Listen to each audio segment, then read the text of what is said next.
안녕하세요. 저는 환경운동연합에서 일하고 있는 양희원입니다. 네, 오늘 기자회견 사회를 맡게 됐는데요. 저희 환경운동연합하고 시원시 의원실에서 지난 몇 달 동안 작년 초부터죠. 작년 초부터 원전에서 일상적으로 각성물질이 다량으로 방출되고 있다는 사실을 확인하고 나서 한국수력원자력 주식회사의 원전별로 어떤 핵종들이 그동안 방출되어 왔는지 전체 자료를 요구를 했습니다. 네, 그 자료를 얻기가 굉장히 어려웠고 최종적으로 자료를 확보를 했는데 그 과정에서 또 이제 갑상선암 소송에서 증인으로 오신 분이 그 유엔 자료를 통해서 고리원전에서 방사물질인 요오드 일산액이 과다 방출되고 있다는 자료를 또 확인을 하게 됐고요. 그래서 그걸 비교하는 과정을 지난 몇 달을 하시면서 그 결과 오늘 기자회견을 갖게 됐습니다. 오늘 그 기자회견 자리에는 지금 최원식 의원님은 좀 늦으시는데요. 소개를 해드리면 제 오른쪽에 서울대 환경보건대학원의 백종훈 교수님이셨고요. 그리고 제 왼쪽에는 탈핵법률가 모임 해바라기 대표이신 김영희 교수님이시고요.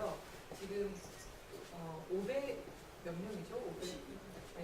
592명의 원전 주변 지역 갑상선암 공동소송 대리인으로 하고 계십니다. 그래서 관련해서 말씀을 해주실 텐데 참석하겠습니다. 그러면 순서를 사전에 말씀드리진 않았지만 제가 간단하게 기자회견 자료를 어떻게 구성되어 있는지 설명을 드리고요. 그리고 그 중에서 이제 백종훈 교수님께서 관련해서 분석하신 자료를 설명하시고 그리고 김영규 변호사님이 나눠드린 자료를 가지고 설명하는 걸로 그렇게 순서를 잡도록 하겠습니다. 기자회견 자료를 보시면 앞에 간단하게 요약되어 있는 게 있습니다.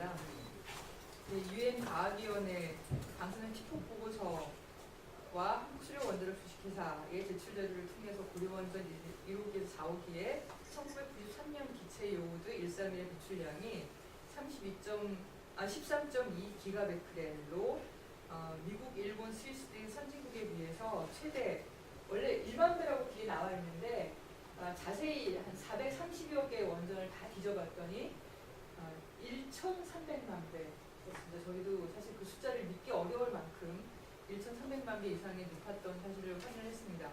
1990년, 1997년 전 세계를 통틀어서 가장 높은 수치이고 요오드 131은 갑상선암 발생에 직접적인 영향을 미치는 각성 물질이다.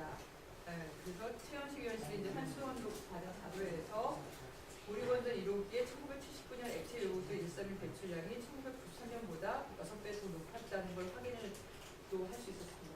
그러니까 90년부터 97년 사이의 자료보다도 6배, 그때 제일 높았던 수치보다 6배 더 높은 그런 수치가 1979년에 배출됐다는 것을 이제 최원식 의원실 통해서 확인을 하게 된 거고요. 또 유엔 과학위원회 자료와 한수원 배출 자료를 비교하는 과정에서 유엔의 1992년 요오드 131 배출량을 잘못 보고한 것도 확인을 했습니다. 지난 16년 동안 전 세계의 전문가들, 과학자들, 관련 인사들이 유엔 자료를 인용을 했을 텐데 지금 우리나라는 1992년 자료를 10배 이상 차이 나는 잘못된 자료로 지금까지 기록되어 있다는 거 이번에 처음 확인하게 된 거죠. 그리고 좀 있으면 이제 말씀드리겠지만 요오드 131 배출량이 많았던 시기에 거주했던 주민들의 갑상선암 발병률이 상대적으로 높게 나오는 양상도 확인하게 됐습니다. 1993년 고리원전 1, 2호기 고장 사고 기록으로는 방사성 요오드가 다량 방출된 원인을 확인할 수 없었는데 최원식 의원실에서 한수원의 자료를 제출 요구를 하니까 해결력 공무 손상이 원인으로 추정할 수 있는 걸로 저희가 확인이 됐고요. 네, 그 손상 정도가 가장 보수적인 가정인 설계 기준 사고라고 얘기를 합니다. 근데 해결률 다발의 0.1%, 보통 해결률 다발이 150다발 정도 되는데 0.1%면 1.5다발 정도거든요. 10다발에서 19다발, 거의 20다발 정도가 손상된 걸 확인이 됐습니다. 그래서 설계 기준사로 잡고 있는 손상률보다 10배 이상 높은 걸로 확인을 했고요. 그래서 그렇게 다량으로 방출된 것이 아닌가. 근데 그 기록은 지금 원전 고장 사고 기록에 나와 있지 않습니다. 그리고 1979년 당시 한국전력 주식회사에서 발간한 고리 1호기 환경 방사능 종합 그래서 요우드 131 배출 자료가 누락된 것도 확인이 되는데요.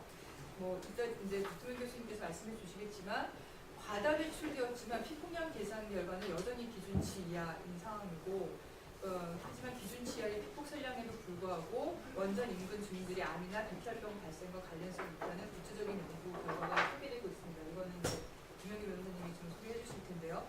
독일은 정부 차원에서 연구를 진행했고 연방 방사선 보호청에 의뢰한 연구 프로젝트의 결과가 담긴 보고서가 발표했는데 기준치의 뭐 10,000배 이하의 피폭 설량이 기록됐음에도 불구하고 그럼에도 불구하고 소아 백혈병은 원전 주변에서 원전과 관련성 있는 걸로 그렇게 나온 거죠.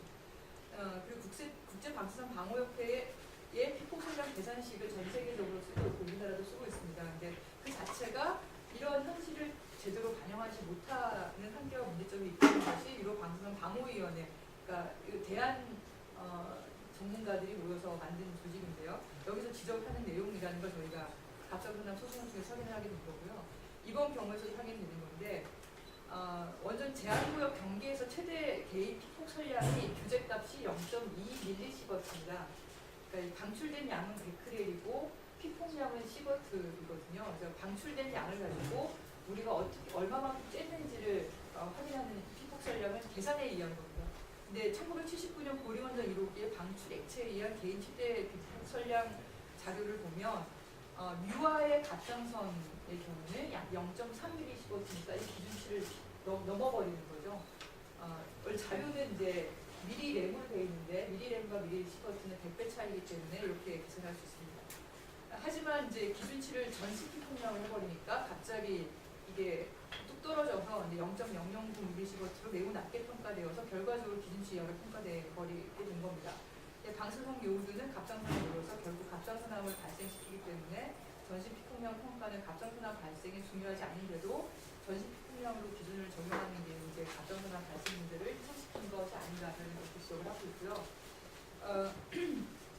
이제 백동일 교수님께서 어쨌든 그 관련 데이터 확보의 한계에도 불구하고 원전과 주민들의 방사선 관련함 사이에 관련성을 밝혀내셨고, 근데 이제 가장 민감한 18세 이하 아동 청소년들을 연구에서 제외한 점, 그리고 거리와 시기에 따라 암 발생 연관성 등 아직 연구 과제가 많은 상황이고요.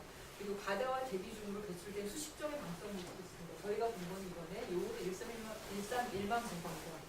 그런 분석이 이루어져야 되고 또 592명의 원전 주변 주민 갑상선암 공동소송이 진행 중이기 때문에 기준치 이하의 폭량이라고 해서 무시하는 게 아니라 독일이나 프랑스처럼 원전 주변에 18세 이하의 아동까지 포함해서 이런 그 조사가 연구가 계속 필요한 게 아닌가 이렇게 보고 있습니다.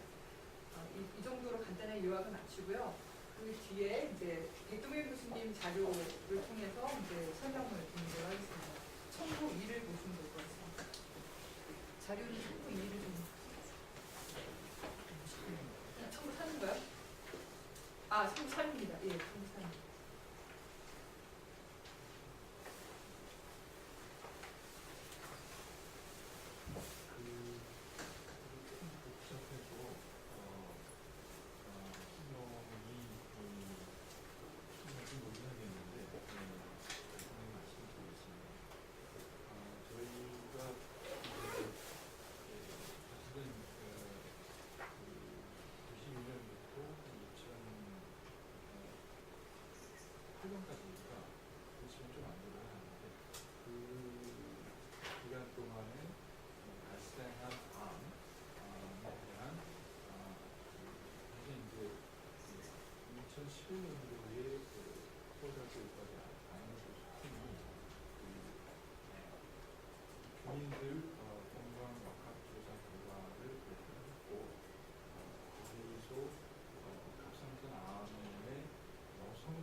거주기간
게임을 강화를 한 애가 알았는데 그중에 한 번 이겼다라고 하는 그 말에 우승 오수는 9대1입니다.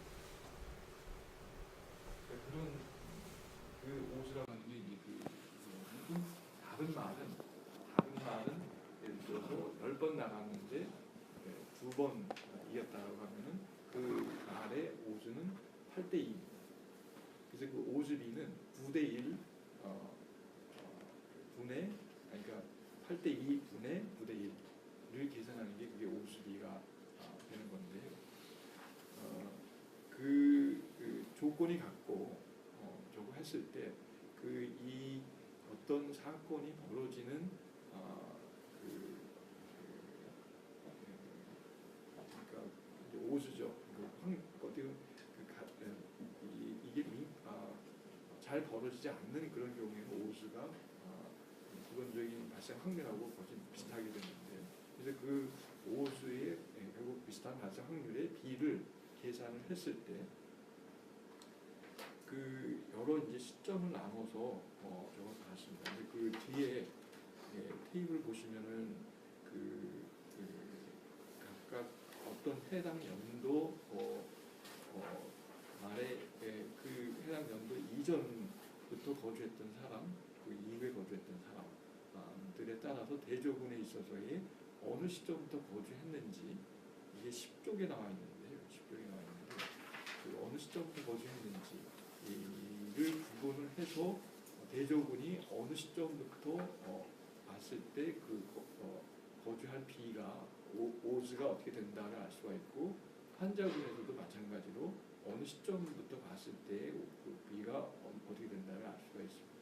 그럼 그 시점을 달리했을 때 대조군에 비해서 환자군의 오수가 상대적으로 그 비가 상대적으로 튀는 그때가 어디냐를 보게 되면은 그게 그 80년, 81년, 82년이 포함되는 그런 때, 내지는 그 92년, 93년이 포함되는 때가 그 오수가 튑니다. 그러니까 거주 시작 시점을 달리했을 때 대조군에 비해서 암이 발생하는 부분에 있어서의 그 비율, 그 오수가 상대적으로 달라지는 시점이 이게 일정하지가 않다. 그런 것을 지적이 되고, 근데 이게 숫자가 그렇게 많지는 않아서 그걸 통계적으로 하기는 상당히 좀 어렵습니다. 근데 패턴은 이게 보게 되면은 숫자가 변하게 되는 시점들이 이게 어느 지점에 와서 쭉 변하지 않다가 어느 지점에 변하는구나 하는 것을 볼 수 있기 때문에 그것을 분석을 했고, 그 기본적으로 그 두 번 사실 이제 이거는 저희가 이제 숫자가 작아서 뭐라고 얘기하기는 어렵지만 그 전체적으로 이 그때 원전 주변 주민들을 크게 그 출생 연도에 따라서 네 군으로 나눠서 전체 그 분석을 했던 그 결과가 있는데, 그 전체를 합쳤을 때는 쉽게 얘기하면은 그 원전 주변에 사는 것과 다른 지역, 대조 지역이죠. 이때는 대조란 말이 정상인이 아니라 멀리 떨어져 사는 건데, 내지는 저쪽 그 고리랑 내지는 상관없는 지역에 사는 건데, 그 차이가 크지 않습니다. 별로 없습니다. 그런데 이 조사된 군을 나이 많은 군, 그러니까 출생 연도가 오래된 군, 내지는 최근인 군, 그래서 네 군으로 나눠서 이 대조적 멀리 떨어진 지역도 마찬가지로 출생 연도를 네 군으로 나눠서 비교를 해봤을 때는 나이 많은 군에서는 그 차이를 대조적과 보이지 않지만 나이 적은 군에서는 보이는데, 확실하게 유일하게 보이는데, 결국 아까 맨 처음에 말씀드렸던 이 조사 맨 처음 조사 설계 자체가 원전이 가동되고 상당 기간이 지나서 시작이 됐어요. 그러면서 그 전에 조사 시작 전에 암이 발생한 사람은 제외시켰어요. 결국은 제외가 된 사람들은, 그러니까 그러니까 암이 발생해서 재해가 된 사람들은 암이 그러니까 연령이 많은 사람들 이었을 것으로 추측이 됩니다. 그럼 저희가 확인할 수 있는 어떤 사람이 재해됐는지 확인하기 어려워서 자료가 없어서 불가하지만 그 결과는 뭐냐면은 나이 구분을 해봤을 때 그 나이가 많은 사람들 첫 번째, 두 번째, 세 번째 군 첫 번째, 두 번째 군은 전혀 차이가 없었고 세 번째 군은 약간 차이가 있었고 젊은 군 맨 마지막 군만 유의하게 차이가 있었는데 결국은 나이 많은 사람들 중에 암이 발생한 사람을 제외함으로써 전체 조사가 유의하지 않았지만 이거를 다시 세분해서 보게 되면 나이 적은 분으로 세분해서 보면은 그 차이가 있다, 유의한 차이가 있다. 그것과 연관돼서 그 차이가 왜 출생연 거주 시작 연도랑 관련이 있는지를 보고자 한 분석입니다. 근데 이 분석은 숫자가 작아서 저희가 이제 이렇게 말씀드리는 같은 양상은 없다 이렇게 말씀드립니다. 그 청구 5에 해당하는 것도 이제 이번에 발견을 하신 건데 그것도 간단히 설명을 좀 해주시면 어떨까 싶습니다. 예, 1980년 고리 1호기 환경 방사능 종합평가 보셔서. 예. 이거는 사실 저희가 이 원전의 영향에 대한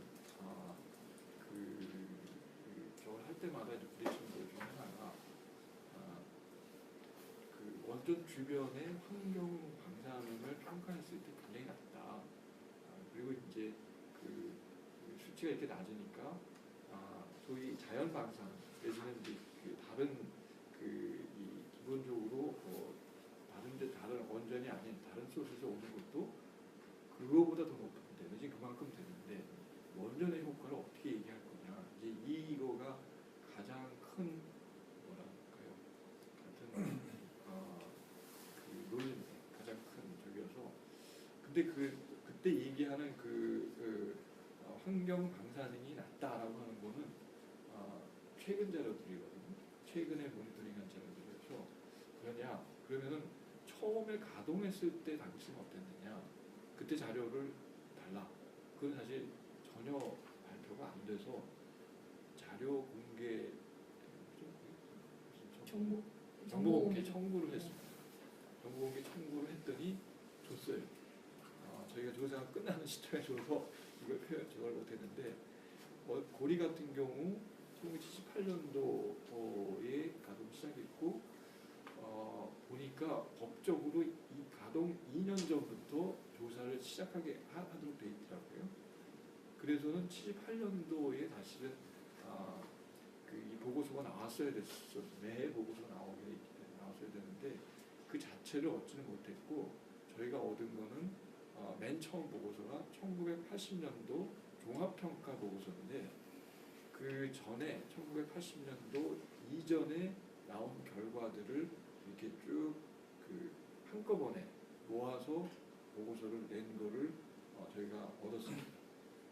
그랬더니 거기에 이제 쭉 몇 년도 이렇게 저 자료들을 저거 했는데 거기 17 자료 거기 17쪽에 보시면은 이게 거의 보고서 그냥 내용입니다. 보고서 내용을 그냥 옮긴 건데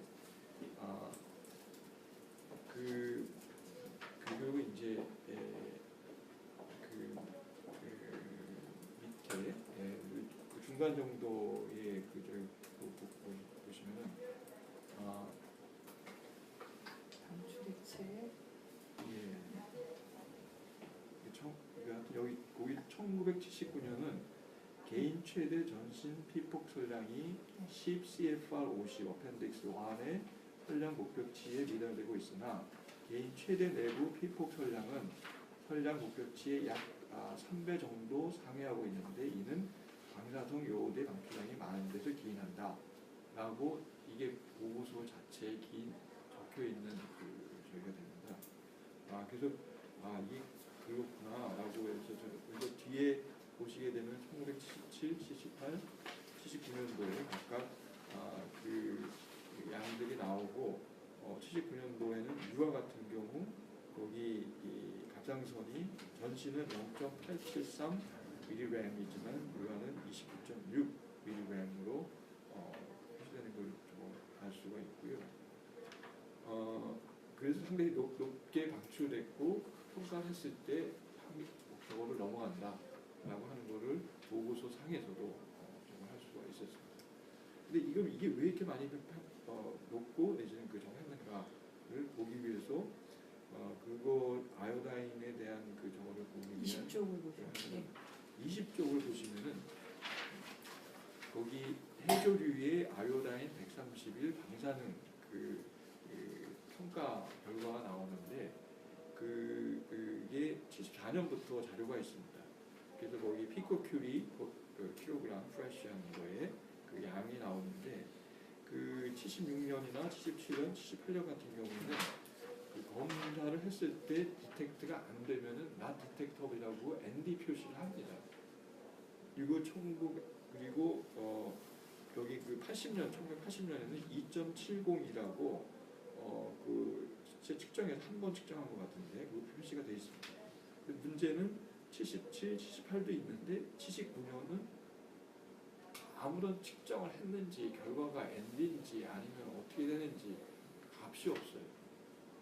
굉장히 좀 이상한 그런 표입니다. 그러니까 보시면은 표 자체가 74, 75, 76, 77, 78, 80 되는 표여서 이게 어떻게 되는지를 사실은 저희가 판단하기에는 79년도만 측정을 하나도 안 했다는 거는 굉장히 이상한 그 저기고 반면에 79년도에는 아까 말씀드린 이 피폭 혈량 저거 한 것이 상당히 높은 상황에서 이게 없다는 게 상당히 좀 저거한 그런 걸로 받아들여졌습니다. 그래서 이제 나중에 최원식 위원실을 통해서 저희가 요오드 131이 액체에 81.2 기가베크리라고 하는 거의 초유의 양이 배출이 됐다. 그걸 이제 나중에 확인하게 된 거죠. 혹시 더 말씀? 예. 그러면 두 번째로 김영희 변호사님, 네네. 김영희 변호사님께서 지금 갑상선암 소송도 간단히 소개해 주시고 그 과정에서 확인된 것들이 또 있어서 그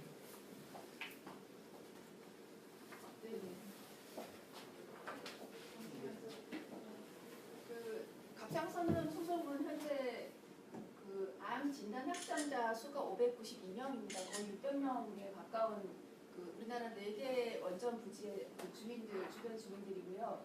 가족수까지 합치면 2,500명이 훨씬 넘어갈 것이다. 3차 소송을 제가 원고 숫자를 정확히 몰라서 이거는 위에 있는 숫자들은 암 진단자입니다. 이 소송의 핵심 쟁점은 3가지인데요.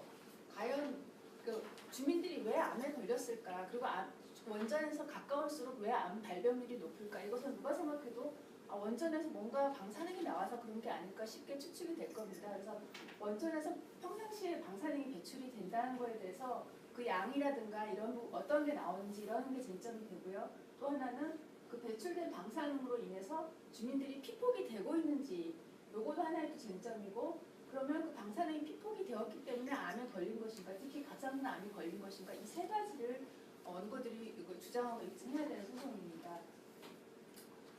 그런데 이 첫 번째 쟁점과 관련해서 물론 오늘 이 자리는 그동안 이제 고리 1호기에 있어서 요오드 131이 이렇게 많이 특정 시기에 많이 방출된 것에 대한 특별한 자료를 소개하는 자리지만 저희들은 사실 정부나 한수원이 발표하는 방사능 배출량을 그대로 믿을 수는 없다라고 생각하고 있습니다. 그 부분도 입증해야 될 주제라고 생각하고 있는데, 왜냐하면은 발표하는 사람이 바로 사업자입니다. 오염물질 배출자인 사업자가 발표를 하고 측정을 하고 장비도 한수원이 다 마련을 하는 거기 때문에 이게 과연 제대로 측정을 해서 제대로 발표를 할 것인가 누구나 의심할 수밖에 없고, 킨스가 같이 관여를 하긴 하지만 킨스 원자력 안전 기술원조차도 저희는 독립적이라고 보지 않기 때문에 이 외부 통제가 전혀 없는 이 부분에 있어서 굉장히 좀 확인할 방법이 없고 국민들은 그대로 받아들일 수밖에 없는 문제가 있다 이렇게 보는 겁니다. 실제로 보면 그동안 굉장히 소비 차이가 많은데요. 작년에 재작년이죠. 정호준 의원이 이미 액체 폐기물이나 기체 폐기물을 액체 폐기물 같은 경우는 무려 10만 5천 배를 줄여서 한수원이 그동안 밝히고 수년치를 밝히고 있었다는 것을 발표한 적이 있죠. 제가 이 사례로 그냥 설명을 드리는 건데 다음 이거 넘어가시고 그리고 이 결국 그 방사능이라는 거는 냄새도 없고 색깔도 없고 무색무비 무치이기 때문에 어디로 어떤 경로로 어떻게 배출되는지 사실 확인할 방법은 방사능 측정기라는 게 얼마나 제대로 돌아가고 어떤 위치에 있는지가 제일 관건이 될 것인데 이 방사능 감시기가 고장이 나거나 문제가 있었다는 보도는 그동안 많았습니다. 그래서 그중에 몇 개를 듣는데 영광 3호기에서 2014년 10월에 증기 발생기 3건이 이제 약간 깨지면서 가동이 중단이 됐는데 한수원이 처음에 발표했을 때 1.1기가베크레라고 발표를 했습니다. 근데 불과 열흘 만에 18배로 수정을 했는데요. 수정하게 된 건 킨스가 이제 관여를 했고 특히 영광 민간 환경감시센터가 확인하는 과정에서 한수원이 이걸 굉장히 줄였다라는 것을 밝혀낸 겁니다. 그 아까 앞에서 정호준 의원실에서 밝히는 것도 똑같은데요. 특정한 방사능의 종류를 제외를 합니다. 앞에서는 삼중수소를 거의 제외했었는데 여기서도 삼중수소와 탄소 14사의 양을 누락을 하면서 굉장히 적은 양이 18분의 1로 줄여서 발표를 한 거죠. 만약에 이제 민간환경감시센터가 확인을 안 했더라면 저렇게 적게 발표가 됐을 것이고 지금 매년 발표하는 한수원 발표도 이런 식으로 되고 있지 않나 하는 의혹이 굉장히 강한 겁니다. 그리고 영광 3호기가 같은 사안인 것 같지만 이건 또 다른 얘기인데요. 그 원인이 2년 반 동안, 그러니까 2014년 기준으로 그 이전에 2년 반 동안이나 그 방사능 측정기가 감시기 4대가 모두 사실 고장이 나 있었다는 게 밝혀진 겁니다. 방사능 측정기는 원전 내부에 있는 것도 있고 원전 내부에 있는 환경 방사능 감시기도 있는데요. 원전 내부에서 기계에서 방사능이 새는지는 새는 거를 측정하는 건 굉장히 중요한데 그 기계가 모두 4개가 다 고장이 증기 발생기 배관에 있던 게 다 고장이 나 있었다는 게 나중에 밝혀진 겁니다.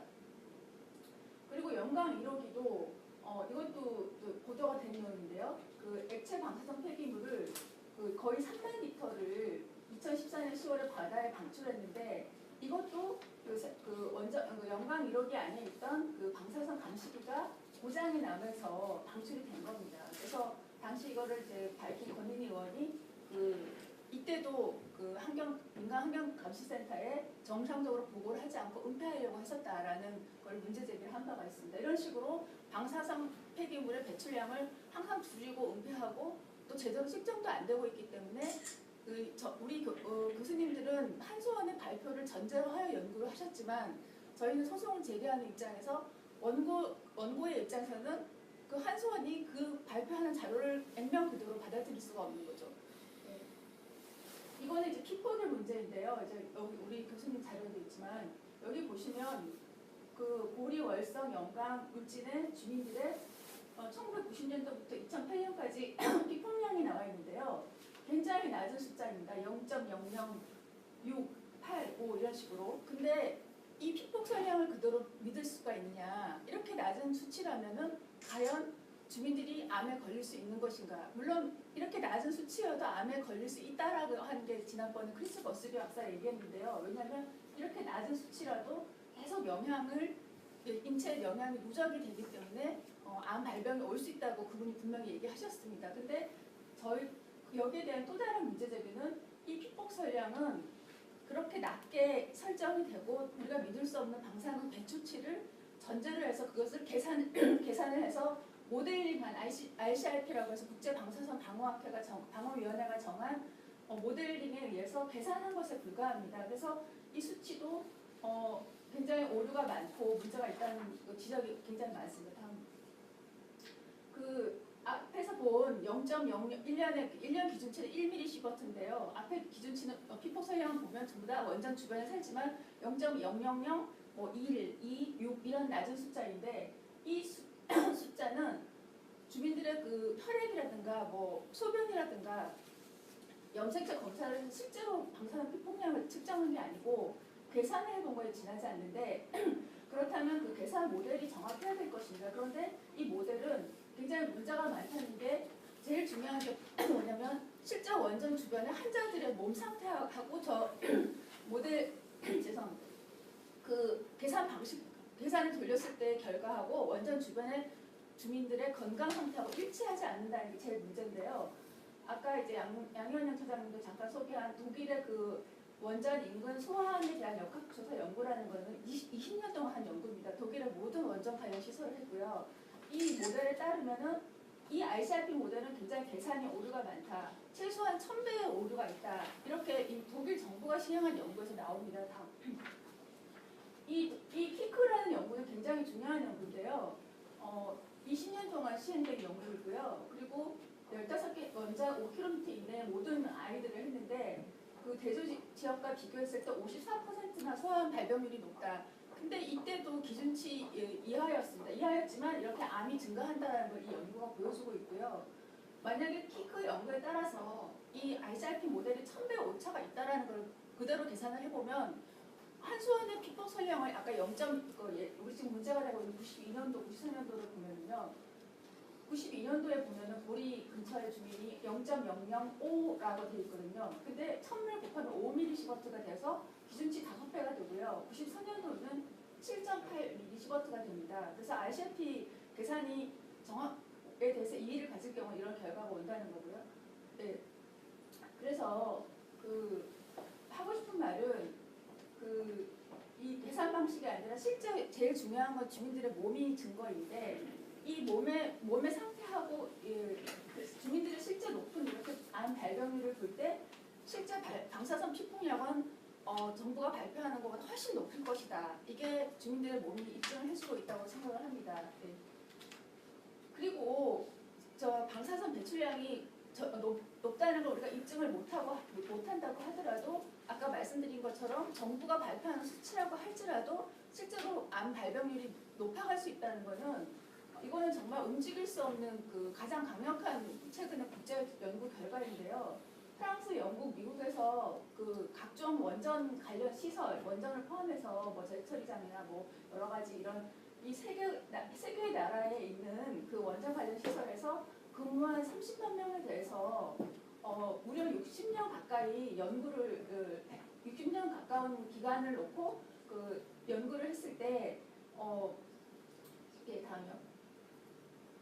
이 원전 관련 노동자들은 잘 아시겠지만 원전에 들어가고 날 때는 방사능 계측기를 꼭 착용하는데 피폭 설량이 다 측정이 되어 있습니다. 근데 이분들이 그 대상이 됐던 노동자들이 연평균 겨우 1.1mS입니다. 우리나라 지금 기준치가 1mS인데 이 사람들이 피폭된 양이 1.1mS밖에 안 됐지만 이 사람들이 이런 백혈병이라든가 다른 암 이런 것과 사망률과 암 발생률이 이 방사선 피폭과 관련이 있다는 것을 이 연구가 입증을 했습니다. 그래서 그동안 그 원자력 산업계에서는 그 100mS 이하의 저설량 피폭일 때는 뭐 건강에 영향이 입증이 안 된다 이런 주장을 했는데 그 굉장히 방대한 연구이고 이런 연구는 아직까지 없었습니다. 그래서 이 연구 결과로 저설량 피폭이라도 굉장히 암 발병이 증가한다는 것을 명백히 입증을 했다고 할 것입니다. 그래서 이 연구는 2차에 걸쳐서 발표되었는데 앞으로 또 발표될 거라고 하고요.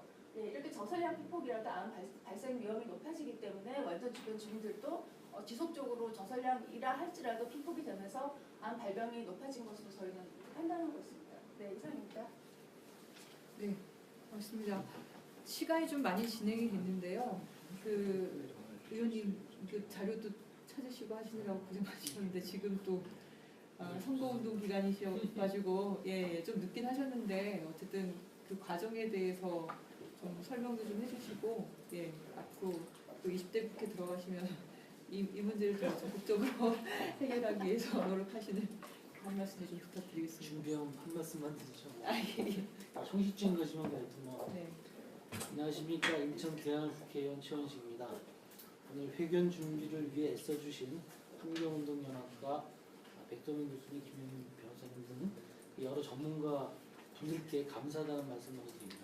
오늘 11일이면 후쿠시마 원전 사고 5주년이 되는 날입니다. 후쿠시마 원전 사고 이후 원전 안전에 대한 국민적 자각 그리고 시민사회의 적극적인 감시와 노력으로 여러 성과가 있었습니다.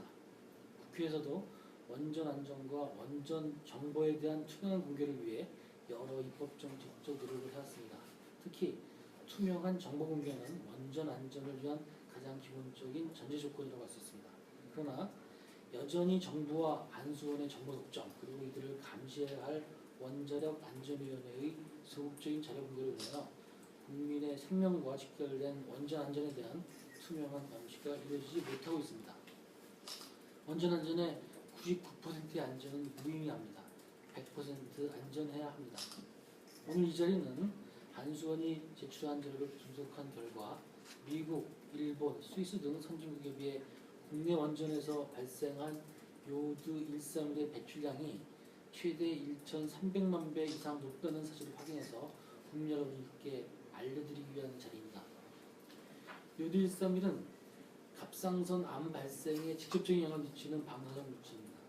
제가 한수원으로부터 제출받은 자료에서 고리원전 1호기의 1979년 액체 요오드 131 배출량이 93년보다 6배 더 높았다는 점, 또 UN 과학위원회 자료와 한수원 제출자를 비교하는 과정에서 UN의 1992년 요오드 131 배출량이 잘못 보고된 점, 요오드 131 배출량이 많았던 시기에 거주했던 주민들의 갑상선암 발병률이 상대적으로 높게 나오는 양상을 확인할 수 있었습니다. 지금도 592명의 원전 주변 주민들이 갑상선암 공동도생을 진행 중이며 고통에 시달리고 있습니다. 그런데 정부와 한수원, 원자력 안전위원회는 기준치 이하의 피폭량이기 때문에 문제없다는 입장을 고수하고 있습니다. 정부는 지속적인 저설량 방사능 노출로 인한 암 발생 관련성에 대한 연구를 실피 진행해야 합니다. 원전 사업자인 한수원은 원전에서 방출되는 방사선이 주민의 갑상선 암 피해 영향이 없다는 것을 증명해야 합니다. 국민의 생명을 소송으로 해결하는 정부와 한수원, 구경만 하고 있는 원자력 안전위원회 행태를 규탄하며 오늘 제가 한수원부터 제출받은 여러 자료가 원전 주변에서 갑상선 암으로 고통받고 있는 여러분들에게 작은 희망과 도움이 되었으면 합니다. 감사합니다. 네, 고맙습니다. 예. 잘해 주십시오. 예. 이번 소송에 굉장히 중요한 네. 자료를 사실은 국내에서 원전에서 이렇게 많은 핵종이 지속적으로 이렇게 방출되고 있다는 거를 처음으로 사실은 공개한 자료인 거죠. 네. 근데 오늘은 저희가 요오드 131만 봤습니다. 나머지 또 수십 종의 다른 네. 핵종들에 대한 분석을 또 계속 해야 될 것 같고요. 근데 자료들이 좀 많아서 아마 이해하시기가 쉽지 않으실 것 같아서 오늘 뭐 많은 분이 참석하지는 않으셨지만 혹시 궁금한 게 있으시면 질문하셔도 좋으실 것 같습니다. 자료 설명이 좀 더 필요하다거나 아니면 발표한 것에서 궁금하신 부분 혹시 있으신지요?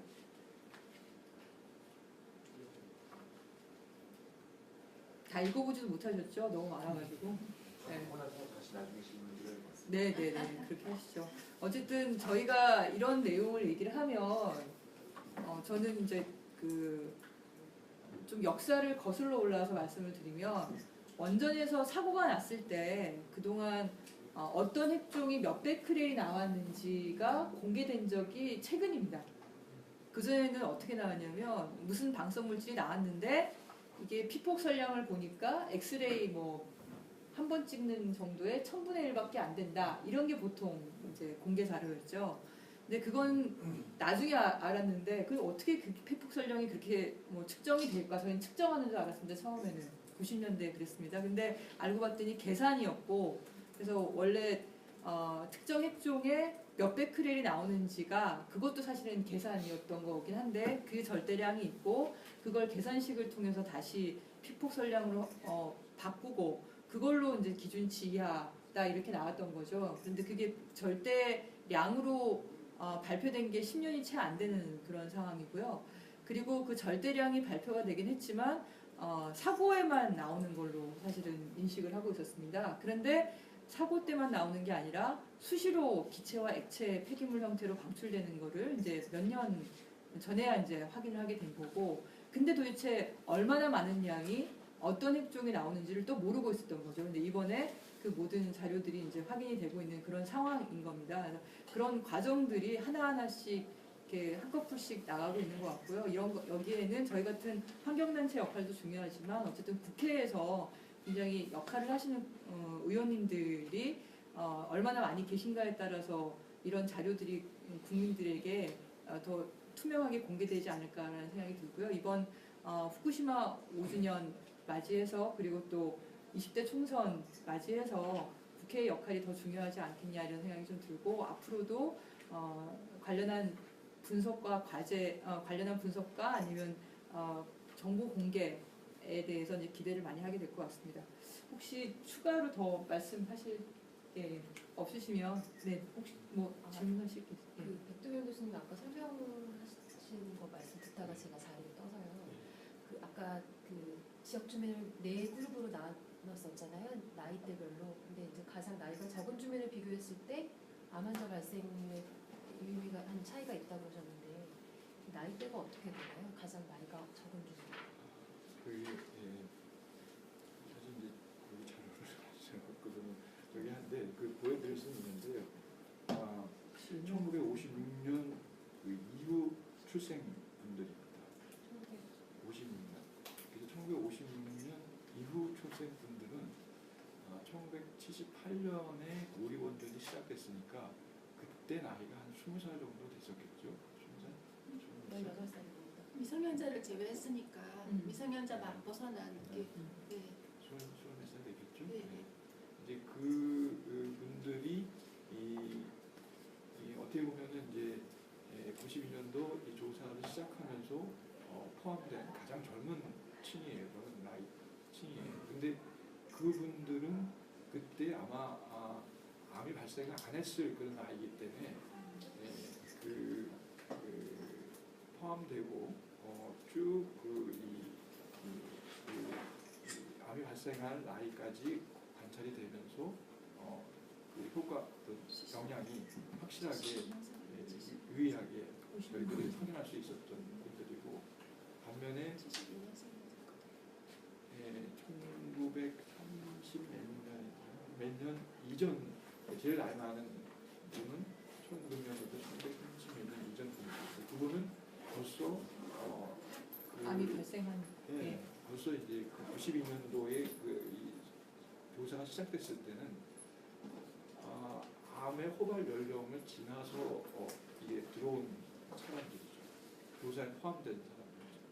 그러니까 1930년이라고 하면은 1992년도에 조사가 시작됐을 때 벌써 60세가 된 그런 사람이거든요. 그 이전 사람들, 60세 이상 된 사람들이어서 그 사람들은 조사 시작 당시에 벌써 암의 호발 연령을 지나서 특히 이제 조사가 암이 그 조사 시작하면서 등록했을 때 암이 이미 발생했다 한 사람들은 제외시켰거든요. 그러니까 건강한 사람들만 분석에 포함됐고 결과는 차이가 없다 이렇게 나오는 그런 조가 된 것이었는데, 근데 그거를 극복하기 위해서 이게 조사 어떻게 보면 디자인의 문제입니다.